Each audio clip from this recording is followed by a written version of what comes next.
আল্লাহ গো আল্লাহ, কি সুন্দর! সত্য সত্যই তো আমাকে হাকিম নাইকে বিয়া করছে। আমি কি কিছু না না থাক, নায়িকা মানুষ কি কইতে আবার কি কইয়া ফালামু, পরে যদি আবার মাইন্ড করে। আপনারা সবাই শুনেন, মেম্বার সাহেব আমারে মানা করছিল, এর জন্য আমি কবর খুঁড়া বাদ দিছি। কিন্তু গতকালকে রাত্রে আমার বড় ভাই আমার রামদা দিয়া খুন করতে আসছিল। আমি তো আমার বড় ভাইয়ের হাতে খুন হব না।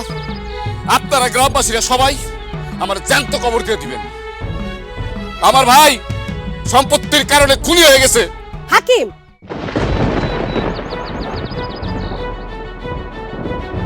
কথাবার্তা একটু সাবধানে কইস।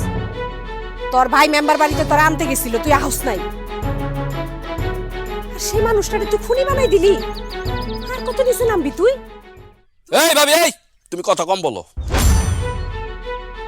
সব নাটের গুরু তো তুমি। আমার ভাইরে বুদ্ধি দিয়া তুমি আমার বিরুদ্ধে লেলাই দিছো না? কি মনে করছো আমি বুঝি না? জান, এটা কি তুমি সত্যি সত্যি ভাবি? দেখতে তো পুরো কাজের মতো লাগতেছে।